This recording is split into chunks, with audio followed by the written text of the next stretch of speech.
اعوذ باللہ من الشیطان الرجیم بسم اللہ الرحمن الرحیم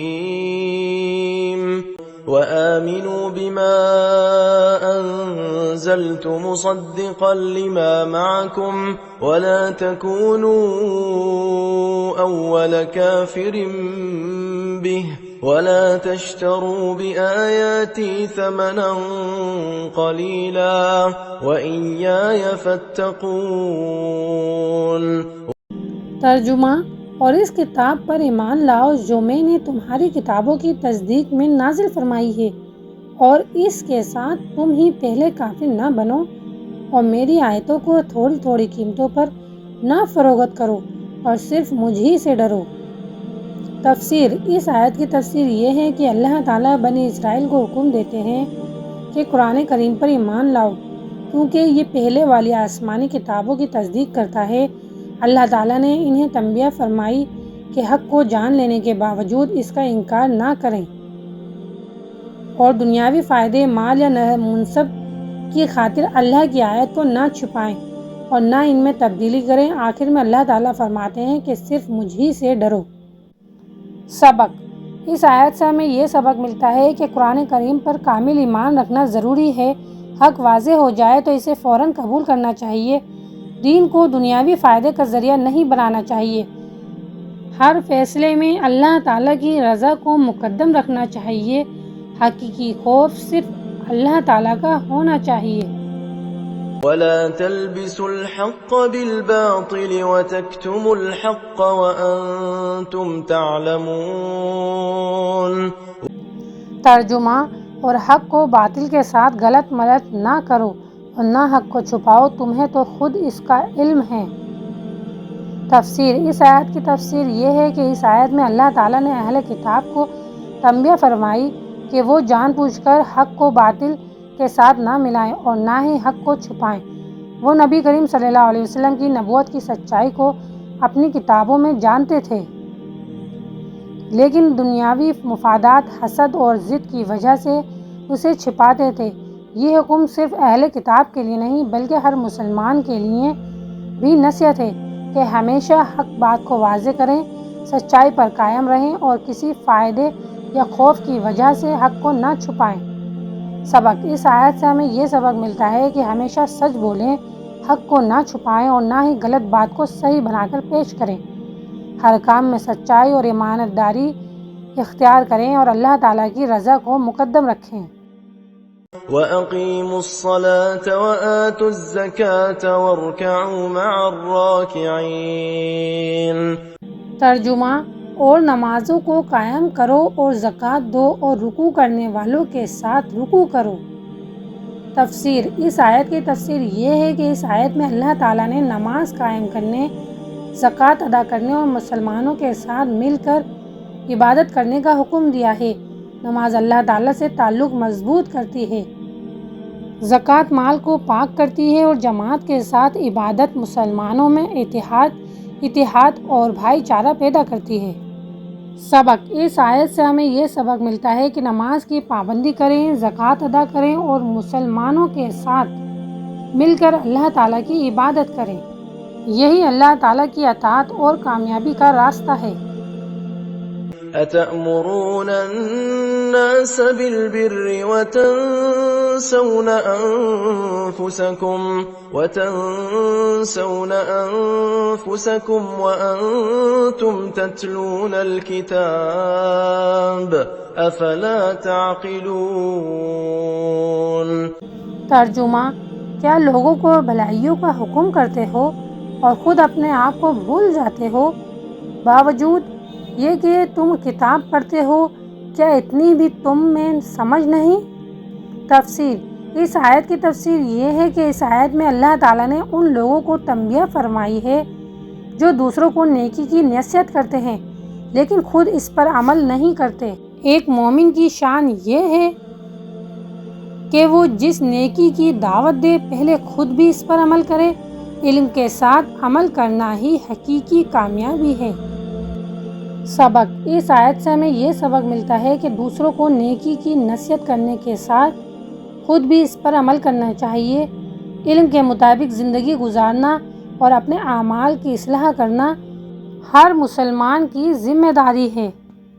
وَاسْتَعِينُوا بِالصَّبْرِ وَالصَّلَاةِ وَإِنَّهَا لَكَبِيرَةٌ إِلَّا عَلَى الْخَاشِعِينَ۔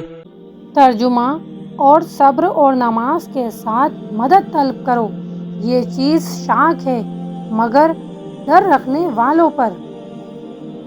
تفسیر: اس آیت کی تفسیر یہ ہے کہ اس آیت میں اللہ تعالیٰ نے فرمایا کہ مشکلات اور آزمائشوں میں صبر اور نماز کے ذریعے اس سے مدد طلب کرو۔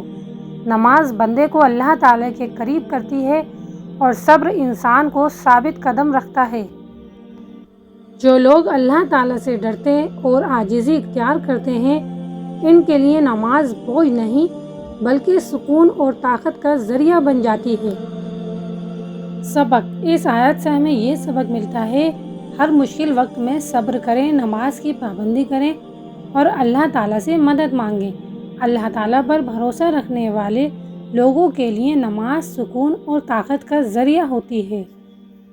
الذين يظنون أنهم ملاقو ربهم وأنهم إليه راجعون۔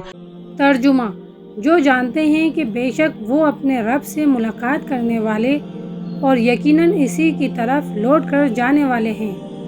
تفسیر: اس آیت کی تفسیر یہ ہے کہ یہ آیت ان لوگوں کی صفت بیان کرتی ہے جو اللہ تعالیٰ سے ڈرتے ہیں اور عاجزی کے ساتھ نماز قائم کرتے ہیں اور اس بات پر کامل یقین رکھتے ہیں کہ ایک دن انہیں اپنے رب کے سامنے حاضر ہونا ہے، جہاں ہر عمل کا حساب ہوگا اور آخرکار سب کو اللہ تعالیٰ ہی کی طرف لوٹ کر جانا ہے۔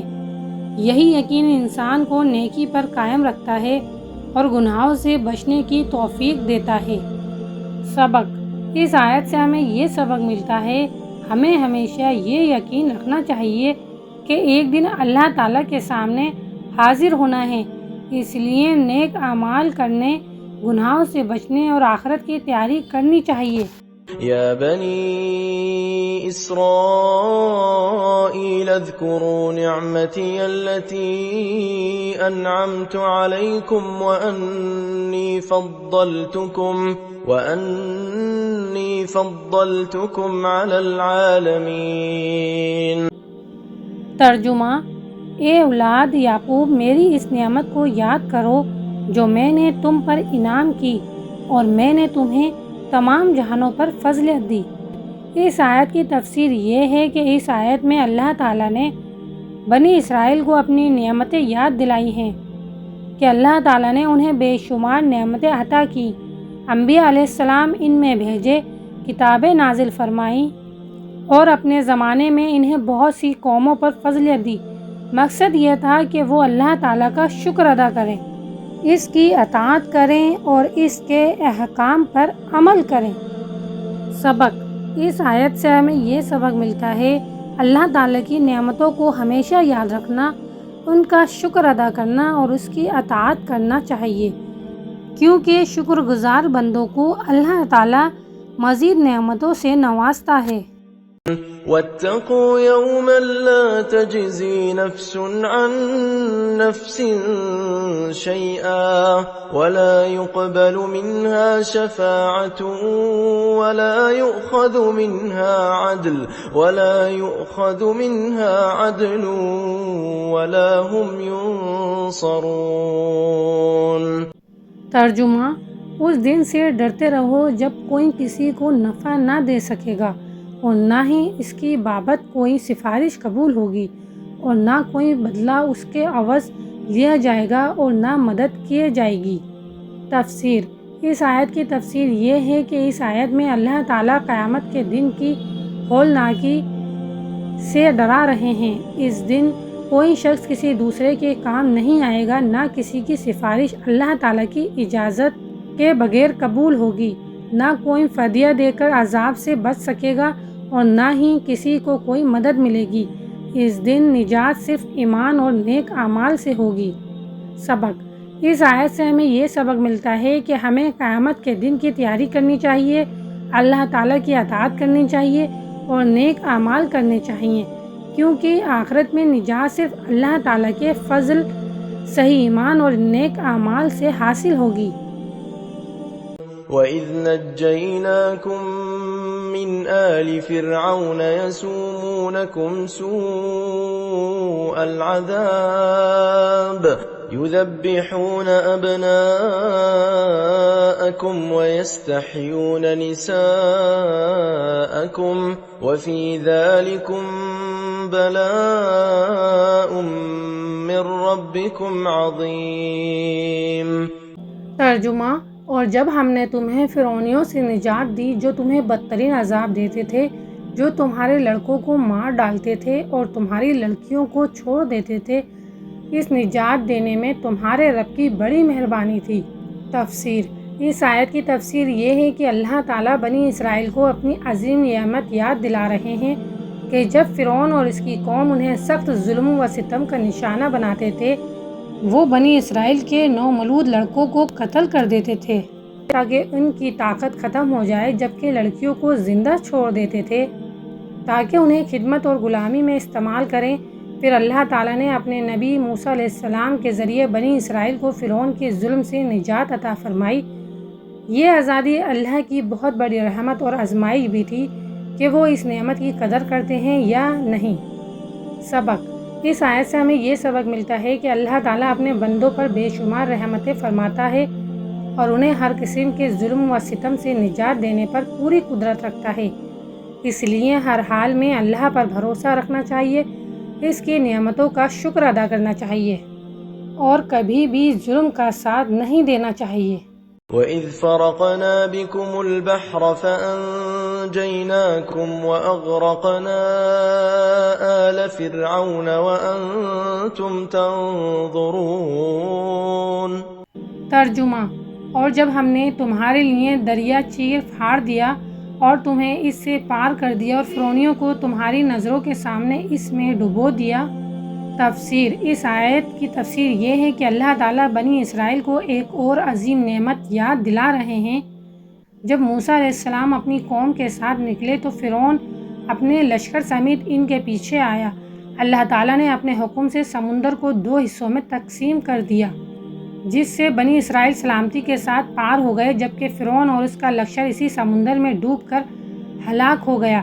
اس طرح اللہ نے اپنے نیک بندوں کی مدد فرمائی اور ظالموں کو انجام تک پہنچایا۔ سبق: اس آیت سے ہمیں یہ سبق ملتا ہے اللہ تعالیٰ اپنے بندوں کی ہر مشکل میں مدد فرماتا ہے، اس لیے ہمیں ہمیشہ اللہ پر کامل بھروسہ رکھنا چاہیے، کیونکہ آخرکار کامیابی حق والوں ہی کی ہوتی ہے۔ ملتے ہیں نیکسٹ ویڈیو میں، تب تک کے لیے اللہ حافظ۔